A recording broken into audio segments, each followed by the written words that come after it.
it's important to also say that part of being mentally ill is that you struggle to take care of yourself in the little ways that seem to come very easy for other people.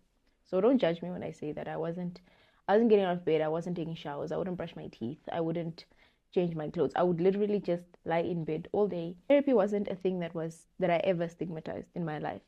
So through going to therapy, couple months down the line, I got a diagnosis from my psychologist at the time, and the diagnosis was I think it was major depressive disorder and anhedonia, which is basically lack of interest in the things that you used to find interest in. I'm curious to find out, did you ever get up to a point where you're like, you know what, today I'm jumping off a bridge, or you're partaking into any sort of self-harm activities throughout the whole process of you now finding what works for you? Yes. Oh, fun fact, this is something I forgot. So I actually started experiencing depressive thoughts or whatever in grade 8, 9, somewhere there. And honestly, I attribute it to puberty because I don't understand. To this day, I don't understand. So that was the time where I was doing all the self-harm stuff. And I don't remember what was going on. I don't know what made me depressed. I don't know if it was a puberty thing or if it was actually like, if my mind was already showing signs then. I don't know, right? But yeah, it was around grade 8, grade 9 where I started crashing out. Welcome back to yet another episode of Sex Talks Podcast with me, your host, Selma Ndasilohenda Iyambo. As always, I'm super excited to be here with you, and I'm beyond grateful that you chose Sex Talks Podcast once again. If you're a first-time listener, welcome to the Sex Talks Podcast family. Here, we are all about creating an informed and educated society of young people who can openly have conversations about their sexual and mental health matters that society considers as a taboo, as well as those that our parents often find very uncomfortable to discuss with us without any fear of being judged. And this is through the sharing of personal experiences and hearing from experts in the field. We are recording yet another episode live from the Be Free Youth Campus thanks to our collaboration with the Be Free Studios under the One Economy Foundation. You can find this youth-friendly space at the Windhoek Multipurpose Youth Center or online at Be Free Namibia. And if ever you find yourself in Katutura, please do come say hi. We love to see and hear from you. Before we dive into today's episode, which is the first of season 4 of the podcast, allow me to say thank you to everyone that has walked this journey. From the young people who have shared their experiences, to the experts who have shared their knowledge, to the young people that listen to the podcast and share it across the various social media platforms, or amongst your friends, we would not have been here without you. And to the parents who tune into our episodes and share it with their children and loved ones, thank you for being here and changing the narrative one conversation/episode at a time. Here's to another season that allows us to have unfiltered conversations and share our stories with young people. Sex Talks Podcast is now officially available on YouTube, but that does not mean that it's not available on Spotify and Apple Podcast as well. So if you just joined us for the first time, welcome to the Sex Talks Podcast family. And we are now on video. Woo! Drum rolls, please. Now, today's episode is deeply personal as it's titled Living with Antidepressants, a Journey of Healing and Stigma. We'll dive into what it means to seek help, live with long-term treatment, and confront stigma in a society where mental health is often misunderstood. Joining me to unpack this is Mehafo Amunyela. She is a 23-year-old media professional who has been on antidepressants since 2021. Disclaimer, Mehafo is a close friend of mine and she was my very first guest on the podcast. I sometimes refer to her as the godmother of the podcast because look how far we've come, bro. I mean, wow. Our very first episode was about sexual conversations in an African household from a female perspective. And now she's here on an entirely different conversation where she bravely opens up about her journey from being diagnosed with depression, finding the right medication, and dealing with grief, as well as navigating school, work, and relationships while living with a condition that is still so stigmatized in Namibia. Mehafo, welcome back to Sex Talks Podcast. How are you doing today? Thank you, Selma. I'm doing good. How are you? doing very well. I mean, you're here again, and that says a lot because first it started off as just the first episode. We didn't know we were going to make it to season 1, 2, 3. Now we are on to season 4. I'm quite grateful that you're still here with us and you're here on a completely different conversation because then it was just vibes and finding out what we can actually be up to. But now we found our ground, and mental health has been one of the crucial components of this podcast. Now, let's start from the beginning. How did you first come to be diagnosed with depression? What was going through your mind when you received the news? Okay, so before I begin, I just also want to give a disclaimer. I forget a lot of things. It's one of the I think there's a lot of cons to having a mental illness, but it is one of the ones that will affect that affects my day-to-day life. Is that I forget everything. So I did go through a lot of my documentation and stuff. So I'm hoping that is enough and that I will remember things. But there might be times where I'm like, okay, no, wait, hold on, actually. But yes, so how did I get diagnosed? So there's 3 years in my life that I categorize as like top 3 worst years of my life. And 2021 was number 3. So that year I remember I was just not okay. I was spending a lot of time just lying in bed. I wasn't getting out of bed. I wasn't okay. Look, guys, before I continue this next part, also it's important to also say that part of being mentally ill is that you struggle to take care of yourself in the little ways that seem to come very easy for other people. So don't judge me when I say that I wasn't getting out of bed. I wasn't taking showers. I wouldn't brush my teeth. I wouldn't change my clothes. I would literally just lie in bed all day, maybe scroll Insta. I don't know what I was doing. I would fall asleep, wake up, scroll. I wouldn't eat and things like that. So I started going to therapy because I had already been going to therapy. Therapy wasn't a thing that I ever stigmatized in my life. So through going to therapy, couple months down the line, I got a diagnosis from my psychologist at the time, and the diagnosis was I think it was major depressive disorder and anhedonia, which is basically lack of interest in the things that you used to find interest in, and insomnia. I think there's a 4th one that I'm forgetting. But when I got the diagnosis, the only thing that came to my mind was that it makes sense. It wasn't an, oh my gosh, I can't believe this. It was, oh, this checks out. Because I knew that something is not right. So when I got that diagnosis, it made sense.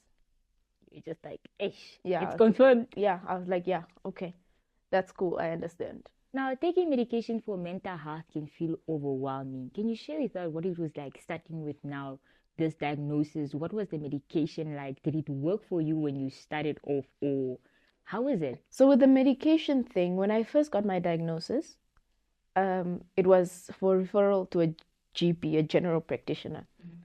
And at the time, I was like, oh, interesting. I thought there were doctors for this type of thing. But regardless, I went to my GP at the time. She was our family doctor. This is a woman who has probably vaccinated me as a baby. And so that's where I went for to get treatment for the first time in my life. And she put me on this medication, which I don't remember if it worked or not. But I think that should also say something. And actually, I don't blame her for it because of how mental health is stigmatized and how it's treated. I think she was also like, okay, I don't want to do too much. Let me give her this. Hopefully it'll work. If it doesn't, we'll try something else. So I was on that medication from 2021 up until, I think, last year, until like 2023. So it would keep me going enough, but I can't say that it was Doing the lots of... Yeah, I can't say that it was working, It kept me going enough that, I'm still here and that, yeah. But there were a lot of times where I felt that it wasn't doing enough because a lot of times I would still find myself feeling really under the weather, unable to get up, not showering, not eating. But I just got to see it through, man. I just kept taking the medication. I don't suppose I thought that I could do anything about it. That was until 2023 when my father died. And then I started to see that something needs to change here. Hold the thought. Yeah, okay. Sorry, I jumped the gun. You jumped the gun. 2021 was one of the worst years of your life, but that was number three. Yeah. What were you doing in 2021? Paint us a picture. How was life in 2021? Yeah, so 2021, I was second year at UNAM. I was doing media studies. So I was doing that. I believe I was self-employed in 2021. And then I only ended up getting an internship later that year, December, if I'm not mistaken. Yeah, is when I got it. Yes, somewhere towards the end of the year is when I ended up getting an internship at a media house, one of the popular ones. So yeah, I was studying, I was self-employed, and then I ended up getting an internship later on in the year. Okay. Now we can, that's the worst one. 2022, how was life with medication and work? So 2022, I don't remember much of. I think I tend to remember the years where huge instrumental life-changing things happened. So for 2022, I'm struggling to even come up with something. I don't even know. So 2023, my dad dies, and obviously I wasn't okay. The guy was he was my chum man, you know, a friend by the neck. I don't know how to translate it from Oshwambo to English, but yeah, he was essentially the one person that I loved throughout in my entire life. Like, I loved him the most. So when he died, obviously everything plummeted now. You're not coping. Everything is a lot. Everything is heavy. It's the grief. You're not sleeping and all of that. And then months after, so my dad died April. So May, June, July, I was still at my job at the media house. And then in August, end of July or somewhere July, I resigned and essentially got my dream job. And that's when things really started to say, the things are not make sure. Because at the job I had at the media house, after my internship, I was then employed as a part-time worker, on a part-time basis. Or freelancer? Yes, both actually. So my mental health was, even if it was bad, I had enough time up until the time I had to get to work to like get myself together. You understand? So if I woke up and I was down in the dumps, if I woke up at 10, I had all the way until 1 o'clock to get it together, to make a plan, to do whatever needed to be done and still show up. So that, yes, I know that my mental health was in the dumps, but I could handle it at the time. Because you show up for a couple hours and you go home and you go deal with your stuff. But then I landed my dream job, and this was now an 8 to 5 and was demanding. And I could no longer, I didn't have time to nurture myself before going into work. You need to get up and go. And so when I realized that something needed to change was that I was missing a lot of work. I would wake up which was understandable. I had just lost my father, and I was also mentally ill. So it was understandable that I would wake up some days and I just wouldn't be able to get out of bed. I wouldn't be able to do anything. And I would spend my whole day in bed, in between crying, eating chocolate. That was it, right? And so I went to see a doctor, a GP, and I told her that, look, something needs to change. I don't think my meds are working the way they should be, the way I want them to work. So something needs to change. So then she referred me to a psychiatrist, who I went to, and then that psychiatrist is now the one who gave me the meds that worked. But that only happened in 2024. So this happened last year, and I remember it was around March there. And I remember because she gave me a medication and it didn't work, I think, or she increased the dosage of the one that wasn't working, and it just didn't work. I don't remember. For like a week, I don't remember anything because I was just essentially a zombie, which is common with treatment for depression. I mean, I was just a zombie. I don't remember anything. I was in bed all the time. I wasn't eating, and I was just a zombie. And so I went back and I said, "Ish, my sister, it's not working." And then she gave me another medication. And then, of course, I still had to be booked off now for another week because during this time, you don't know how you're going to react. You cannot show up. You could be crying at the office. You could try to jump off a building. You don't know how you're going to react. So I had to be booked off for that period while my body was adjusting to this new medication. So So I get booked off again, and that time I was feeling so guilty. I was like, yo, guys, I'm so sorry. There's now me with my direct supervisor. I'm like, yo, I'm so sorry. This is such an inconvenience. But he was graceful enough. I was like, look, at the end of the day, you need to do this in order to be better in the future. Do what you gotta do, basically. So that was one of the things that I suppose I can really say really helped, because having support it's essential. It's essential. But yeah, it's essential. So cool. I get the meds and they start to work. And then I suppose I get back to life again, normal life. Yeah, next question. I don't want to jump too many guns here. I must give you a chance to ask your questions. Wait. So now let's say 2023. The medication wasn't working. You're not sure what's going on. How are you keeping the balance between school, work, and mental illness? Yes. I don't think I was. Again, I don't remember, but I don't think I was. What I do remember is I was fully struggling, and because there's only so much capacity, I suppose I should say, my mind has. So at that point, it was work. I couldn't focus on two things at the same time. So it was either work or school. So there would be times when I wouldn't do my schoolwork, and that was there's two reasons for this. One is that grief, and number two is work. Because at that time also, we needed to resupplement now the income that we had lost. We had a 2-income household. Now the guy child, somebody's got to fill in the gaps, you understand? So I couldn't not get a job. I couldn't not work.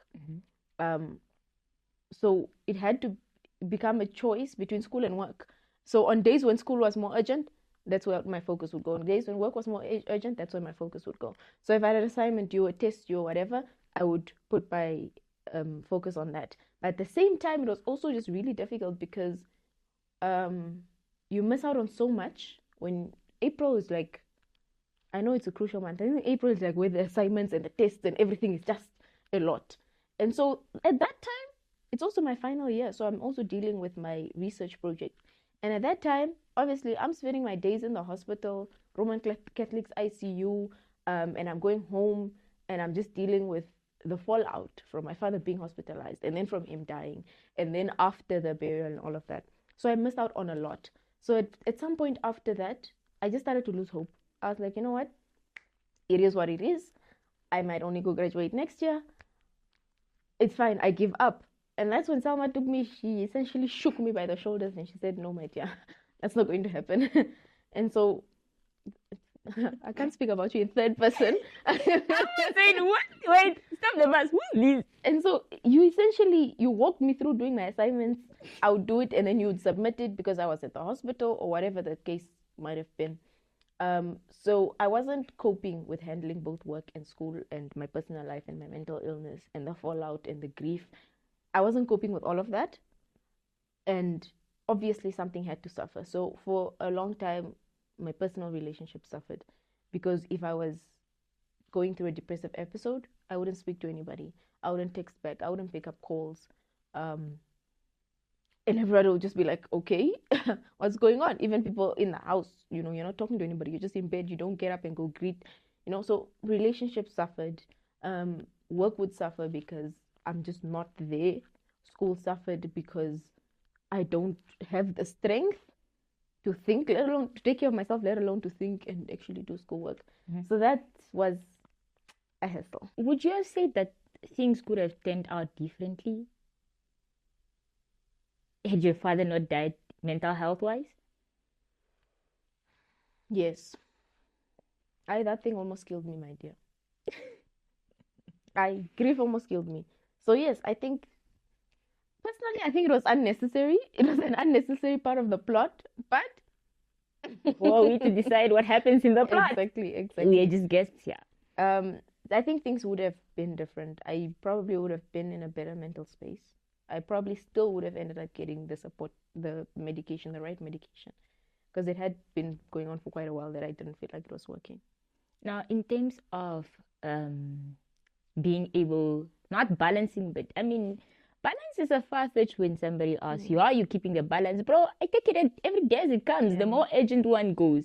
But being on medication, take us through a typical day of you taking medication and it somehow feeling like it's helping you versus a day where you are just like, you know what, screw this life. What is the difference? How does that look like? So because I've been medicated for so long, I don't particularly remember. I know what the days feel like, but I can't now remove them from being medicated versus not being medicated. And that's just because I've been medicated for so long that even if I don't take medication today, I'm not going to wake up and want to jump off a roof tomorrow, right? Because it takes some time before withdrawals start to kick in and your mental health starts to plummet again. But what it is like is, okay, so this year, for example, my dosage has been changed like 17 times because I go through something and my psychiatrist is like, okay, whoa, you're in danger. And then she puts it up at 50. And then I go back 3 months later and I'm like, okay, I'm gone now. And she's like, okay, 25. And then I go back and I'm like, okay, this and this happened. She's like, okay, you're in danger, 50, you know. So that up and down has been a bit hectic because depending on the dosage, I'm either sleeping too much or not sleeping. So it takes some time to get used to. But I wake up, I was on two medications for half of the year. So I'd wake up, I would take my morning medication. But yeah, so she prescribed me vitamin B and she prescribed me Brentilux for the mornings. So I would wake up and I'll take that and I'll go about my day, whatever. And then in the evenings now is when I would take now Seroquel. And Seroquel is essentially, it's a medication that can be prescribed for many different types of mental health disorders. So it just depends on the dosage. So my dosage is a bit low because I don't need the full 150 grams. That one is it's typically for like antipsychotic reasons and stuff. So yeah, that's a day in my life. Yes. So what happens when you miss is that you the withdrawals. Yeah. Walk us through. Is it like when you stop smoking cigarettes? I don't know what that feels like. I don't know what that feels like, but there was a time in 2022 maybe, where I suppose it was the first time I'd gone through withdrawals.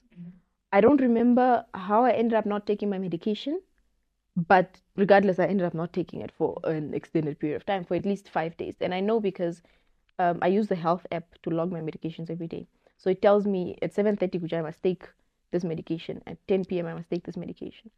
So only later I went back and I realized that, oh, I'm feeling like this because of this. But anyways, what had happened was I hadn't been taking my medication. And I remember I was like doing errands with my dad, man. He was picking up Wohu and we were going way. And I was just, hey, man, I was feeling nauseous. I felt weak. There's this sensation where it feels like your body is glitching. I know. Girl? It's difficult to explain unless you experience it, but it genuinely feels like you turn your head and it's like your head is like, you know, it's no, not I don't want, but like when you turn, it's like you must do it harder. No, it's like you're doing it hard already. Oh. So it's like you like. Wait, an example. Wait, let's do it to the camera. You know how the TV, when they're static, it feels like that. So it feels like your body is glitching. You turn, you move, and you just have that feeling. And so I've learned now to realize that when I feel like that, it means I haven't been taking my meds properly. Because, you know, life can get hectic. Sometimes you're working late hours and you get home at 12. You can't take your meds because your meds need you to sleep for 8 hours. And if you sleep for 8 hours, you're going to be late for work, whatever the case may be. And I was we picked up a cousin of mine. So it was him and my cousin in the front seat. And I was in the back seat. I was just down in the dumps, bro. I was nauseous. I couldn't keep anything down.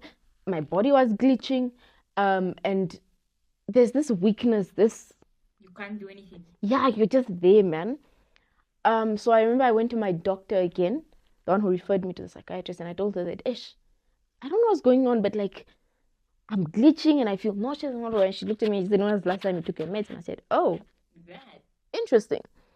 And that's when I realized that that's withdrawal symptoms. So that's how withdrawals start to feel. You don't feel like yourself. You feel like you are outside of your body. It's quite weird, but yeah, that's what withdrawals feel like, and it depends on the dosage. Because when I was on my higher dosage, for example, in 2 days, I start to feel something. But now with the lower one, I think I could probably go to up to 3 days, but I haven't. Don't take the risk. I haven't taken that risk. I know what I need to do, and I do it. Talk about now being on medication, work, school, life, your hi guys. Sometimes I also just don't know what am I supposed to keep up because every day something is, bruv. you know. But and that of relationships suffering. How did you ever resurface from that? Yeah, I mean you do resurface, and you keep resurfacing. You resurface and you go under and you come back and you go under and you come back because that's what life is, man. But being mentally ill is one of those things that I don't think you ever fully learn to navigate. Because even now, if somebody was to ask me, okay, look, if I was to tell somebody, listen, I don't have a capacity, I'm going through a depressive episode, and they ask me, what do you need? I don't know. I wouldn't be able to tell you what I need. And I don't know if this is just my experience, but I find that when I'm in it, I know exactly what it feels like. And I don't know what being out of it feels like. I don't know what it feels like to be normal, to be happy. It's like it's so far-fetched. I can't relate to that thing. I don't know what it is. And then when you're out of it, you can't relate to being Your life is nice depressed. again. It's like, what? I used to feel like that. I used to not be able to get out of bed, but it's just to stand up and put your feet on the floor. But when you're in it, it's not just that. So with relationships, it's a tricky one, hey? I think the best, it's two sides of a coin, hey? On one end, it's like surround yourself with people who understand and people who have compassion, but at the same time, people also have their needs. And you can't just be in a relationship where, okay, when you're going through your stuff, you're out, peace out. You also have to consider their feelings. You have to consider that they're missing their friend and that they might need you and all of that and all of that. I don't know. I don't know how the relationships get navigated. I suppose it's just the thing of communication, man, because it is a game changer to say, listen, I'm going through a depressive episode right now. Let's reconvene in a week or something. Because I mean, hey, the longer you go, the more you know how long your episodes are going to last. I'll answer this question on Monday at 8 a.m. sharp. Exactly. It could be Monday 8 a.m. It could be next month, depending on how long your episodes last. Let's talk about now the stigma associated with mental health. Now it's a situation of you have to explain to people. Sometimes you just disappear, resurface, and they're like, "Oh, Mara, you just show up when it suits you and everything else." What are some of those stigmas and myths that are often associated with mental health that you've come across both on now work level, personal level, and just society? Because you're like, hey, guys, the shuru is not, Yeah. I think the one that comes to mind immediately is the one that, if you're mentally ill, you're not praying enough, you're not reading your Bible, you're not trusting God, you're not praying about it. The thing that if you're mentally ill, you're far from God, because why is God not helping you? That one, I experienced it a lot. Because whenever I would be in an episode, my mom would pray for me, and in her prayer, she would rebuke the spirit of depression. It doesn't go. Woo! And every time she would pray, because sometimes Ruby would just be like, okay, sharp, fine, I got out of bed, now we are here eating dinner. And then she prays for the food and she says, and Lord, I rebuke the spirit of depression. Whoa! That's not how it works.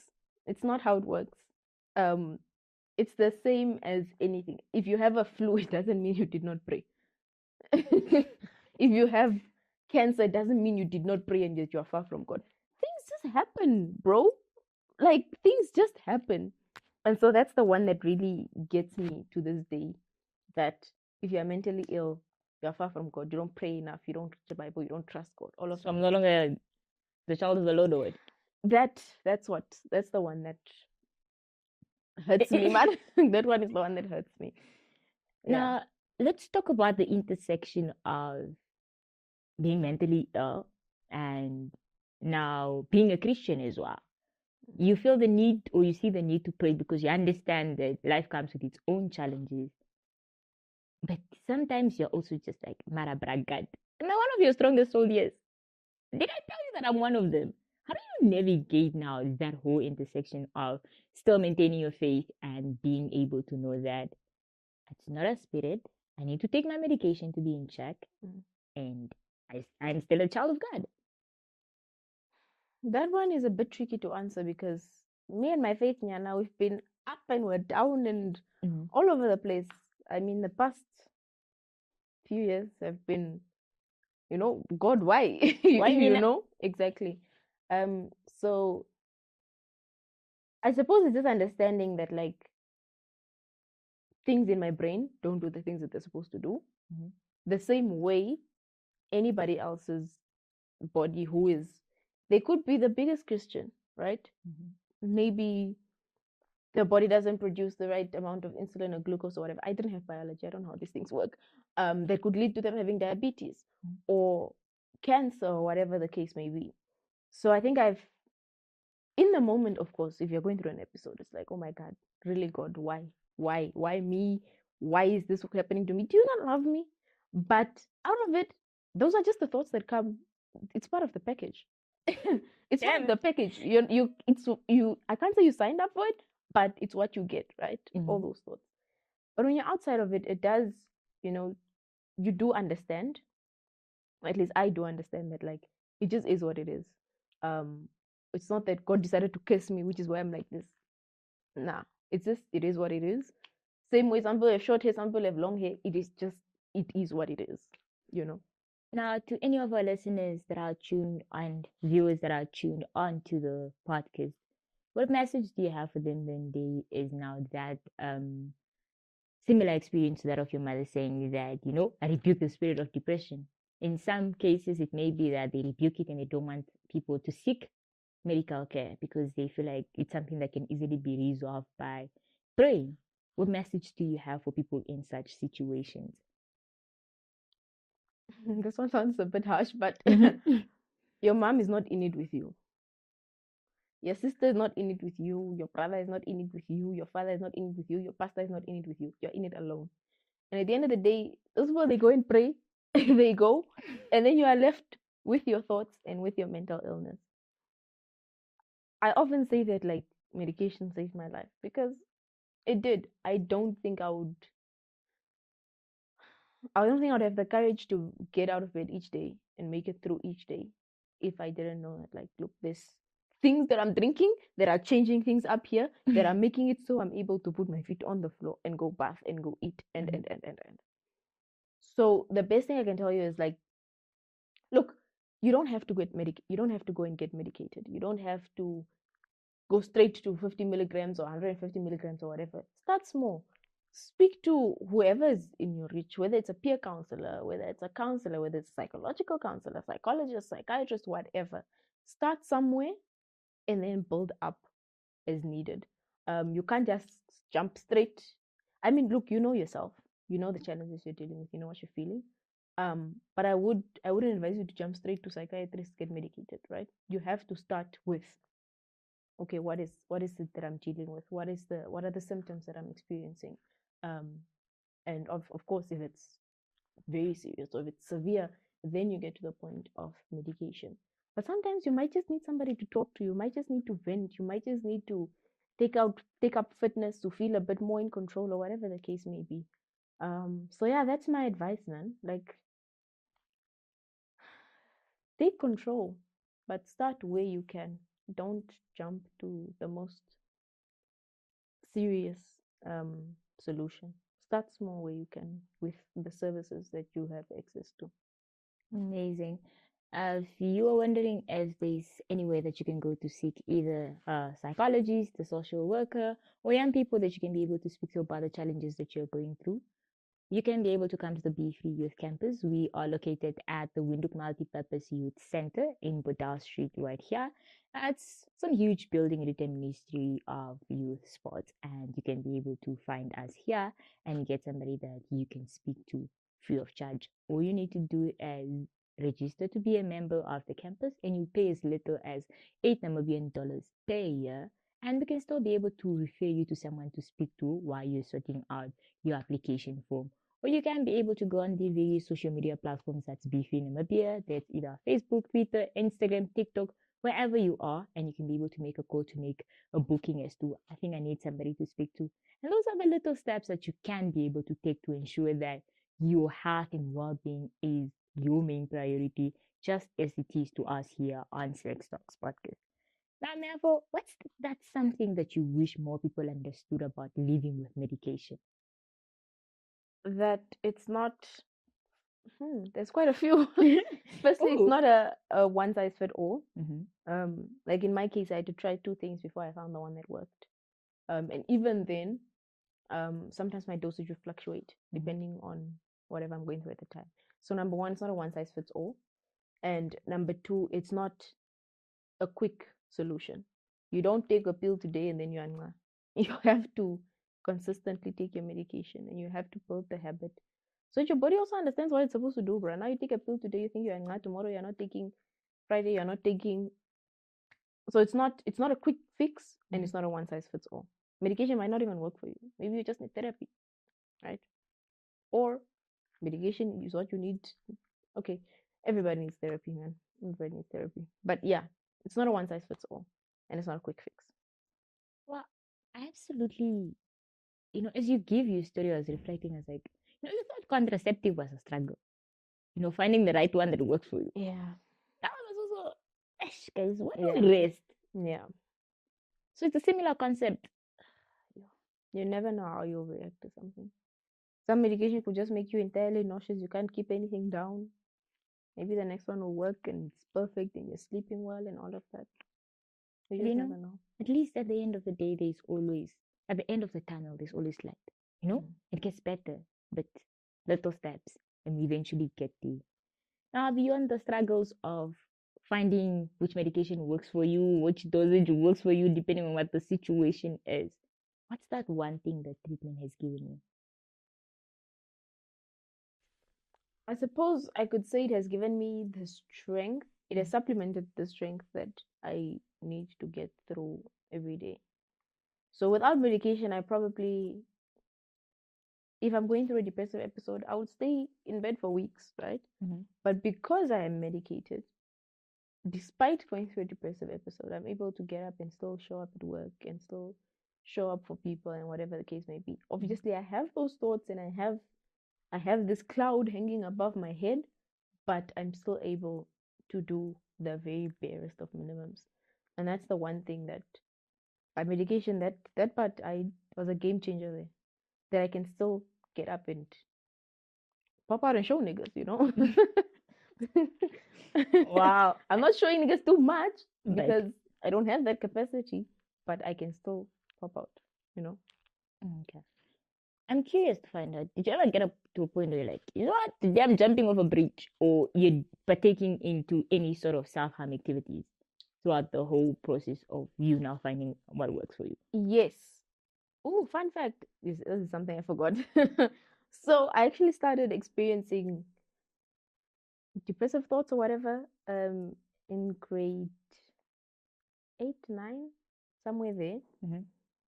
And honestly, I attribute it to puberty because I don't understand. To this day, I don't understand. So that was the time where I was doing all the self-harm stuff. And I don't remember what was going on. I don't know what made me depressed. I don't know if it was a puberty thing or if it was actually like, if my mind was already showing signs then. I don't know, right? But yeah, it was around grade 8, grade 9 where I started crashing out, essentially.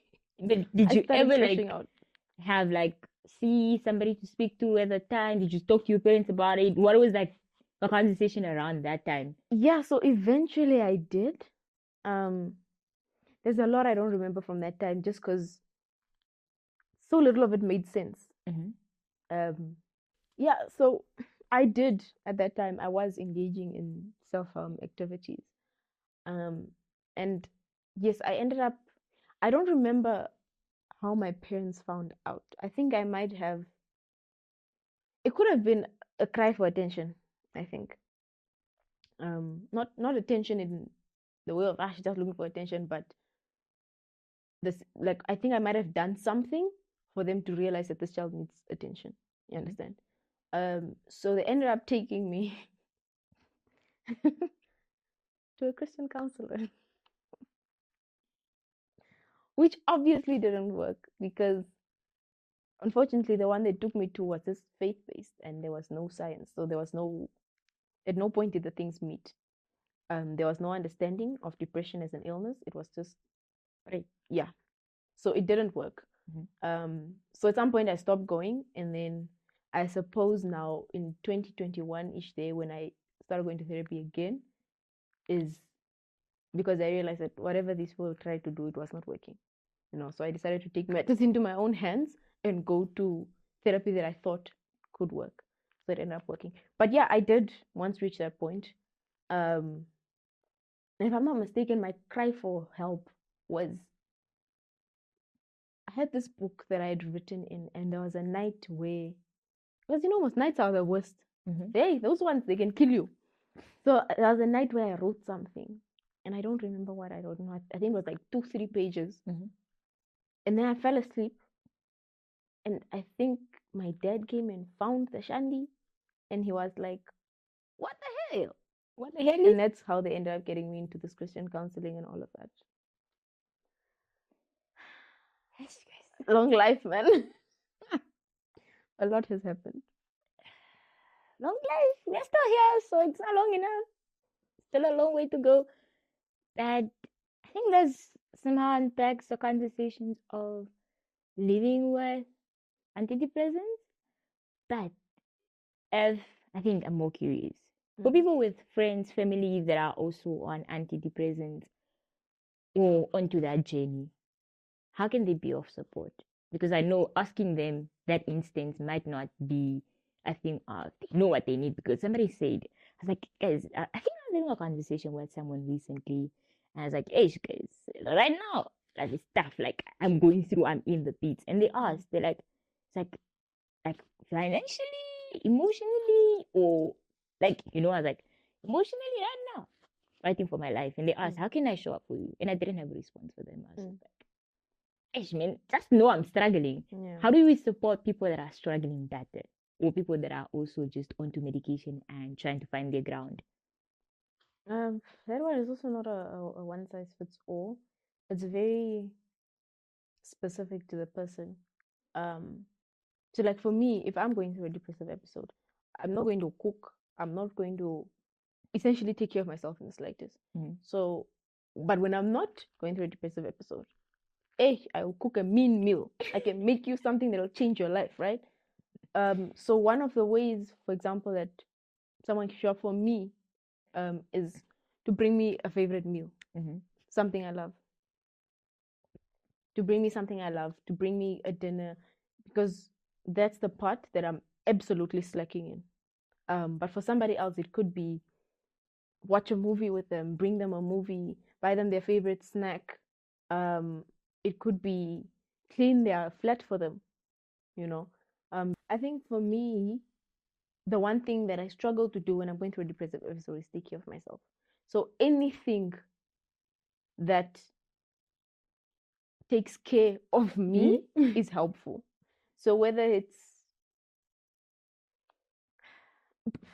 could even be outfit prepping for the week, right?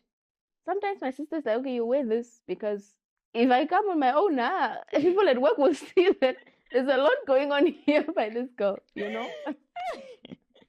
look like a problem. Exactly. So sometimes it's just preparing their outfits for the week for them, getting them a home cooked meal that they can eat, they can heat up, throw in the microwave, getting a pizza delivered to them. It could be anything, but it ultimately depends on the person and what their needs are. which is it's difficult to say honestly because in that moment you don't care about anything. It's like You don't care about food. You don't care about taking a shower. Nothing matters in that moment except these emotions that are weighing heavy on you. So yeah, it's definitely a not a one size fits all. it's funny. Growing up and this whole situation of you visit someone in the hospital, people always try to bring a variety of options and so much food, and you're like, my cousins and I would make this joke of the day I get sick and you guys bring this food, I will chop it. And then wait until you get sick. You don't have no desire to eat or anything. It's just like, I'm sick. You don't have that. And I think that also then, I think it's one of the descriptions that helps with when somebody says, how can I help you? When they're like, what? Like, bro, I don't know, man. I'm just really going through it, man. But if there's one thing that I want us to be able to take from this conversation is it's not a one size fits all. People have different challenges. People have different needs, and the journey is it varies from person to person. But do speak to the person and find out what support looks like to them. How can you better show up for them, and what are the little things that matter for them? Perhaps just also have random conversations before the depressive episode hits. You never know when it hits, but we love figuring that out. Now we're moving on to the quickfire segment, which is my favorite part of the show, which is about 3 questions. You get to answer with the first word or first thought that comes to mind. And yeah, man, let's get started. Your first question is, what's that one myth about antidepressants that you wish people would stop believing in? Cut. Hi. I think it's that you have to be on them like for the rest of your life and that you'll become dependent and then you must live on them for the rest of your life. Like things could change. You could end up being in a better space because your mental illness, depression can be caused by many things. It could be caused by whatever you're going through. It could be caused by socioeconomic factors. It could be caused by your brain not doing the things in your brain not doing what they're supposed to do. Wait, so one day I could wake up and it depends entirely on the cause. Because for me, I just think that I don't know what the things are. Serotonin, I think the things they're not doing what they're supposed to do. But somebody else could be in a grief-induced depression, right? And eventually they could completely become better. Somebody could be in a depression because of unemployment. They get employed, they're going to be better. You understand? So medication is not to say, Kucha, that's going to be your life forever or poor, it's done. It's not like high blood pressure meds. Oh, guys, I love that one. For example, I definitely learned something there. Disclaimer: I did not have biology, so I don't know if what I'm saying is accurate. Your second question for the fire chat is, what's a small daily practice that helps you manage your mental health? Music. So I listen to a lot of music, and if I'm going through an episode, I listen to it even more. I'm not sure how it works, but it works. So if I notice that I haven't listened to music for extended periods of time, I get worried. So music is the one thing that. So sometimes when you don't listen to music for a long time, you're like, hey. Yeah, I get a bit worried because is it because I'm too busy or is it because I am about to fall into? Yeah. So for me, it's music. Guys, people say music is a game changer, but sometimes life just gets busy. For me, I don't think I would really be so alarmed to say that. It's been 2 weeks without music. Yeah, no, I would be alarmed, sure. Your last question, or rather prompt, is, what is that one message you would give to a young Namibian or a young person from across the world who's scared to seek help? Trust your insights. If you're scared to seek help, it means it's because you know that you need to seek help. So trust your insights and just do it, man. You don't have anything to lose. We live in a society now where there's more safe spaces than there used to be. One of the safe spaces is one I'm sitting in right now, which is the Be Free Youth Campus. Go ask for a psychological counselor. Ask for a clinical psychologist. Ask for a social worker. That first step could be what changes your life. completely, and just puts you on the right path. So do it. And with that being said, it's a wrap. Thank you so much for sharing your story, Mehafo. Your honesty, your courage, and your vulnerability are powerful reminders that healing is possible, and even in the face of stigma. To our listeners, if today's conversation resonated with you, please know that you're not alone. Seeking mental health support is not a sign of weakness, it's a step towards reclaiming your life and your peace. If you or someone you know is struggling, like Maya was mentioned, reach out to the hashtag #BeFree Youth Campus in Katuturo or call Lifeline Child in Namibia at 116 or seek out a trusted counselor or a health professional. Remember, your mental health matters. And until next time, protect your peace, speak your truth, and stay curious. And it's me. I'm back for good, guys. I know I gave you a scare with that whole situation of take over a coup, but Messi's out and I'm back. Your forever host of Sex Talks Podcast. Until then, amigos,